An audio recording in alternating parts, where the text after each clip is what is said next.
Back at 8:47, if you hear the name Daniel Radcliffe and think only Harry Potter, you got to think again. The 24-year-old is really busy in the theater and the movies. Got 3 films coming out and another in production right now. You made time for us. Time of the great beat poets, Jack Kerouac, Allen Ginsberg, whom you play. Yeah. Was it fun to imagine that time? It was. I mean, that's shooting a period film of that era in New York is just an excuse to walk around in incredibly cool clothes, and because that's really one of the things we discovered about the Beat generation is that everything they that style has now become incredibly cool again. Did so, you yeah, pay attention in English class? I mean, did you have to go back and read this I did. stuff? They're not taught as much in England in schools, but I was like I read Howl when I was sort of about 17, as sort of everyone sort of does at some point, I think, has that connection with it, and my first reaction was the same as a lot of people's, which is what the hell. But then I think through doing the film and learning more about Alan's life, it made a lot of his poetry make a lot more sense to me. One of the things that's getting headlines, for better or for worse, is that you're in a gay love scene in this movie. Are you surprised at the reaction that's gotten? Not surprised. I mean, I would be a very stupid person if I didn't expect some reaction to that.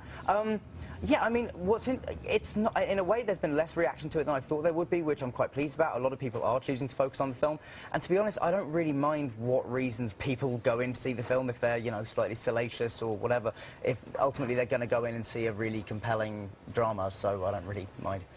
It seems like you can't do an interview without somebody bringing up that other film. Yeah, no, but everyone says it like that as well. Everyone is like, I don't want it to be mentioned. They feel bad. Like, yeah. But it had me wondering, actually, do you actively seek out roles now, or have you, when you first left that franchise, that were kind of un-Harry, to kind of stretch your wings a little bit? Well, I mean, yes, but at the same time, I don't know what I could have done that would have necessarily been similar to Harry, unless I'd signed up immediately for another sort of young adult fantasy series. I mean, so I don't know, yeah, I don't know what I could have done, but I think now the thing is, it's not just I don't just want to not repeat Harry Potter, but I also don't want to repeat The Woman in Black or now Kill Your Darlings. I think any actor that really enjoys what they do and wants to have a long career realises that the key is, versatility and stretching yourself, and it's more fun that way, to be honest. We've been praised for the choices you've made, but I have to say, I was struck by the mob scene that follows you everywhere you go. I think we've got some video of it recently. You were at the Venice Film Festival. Oh, yeah. Did the building really shake because of all of the fans? Well, the building was a temporary structure, so it was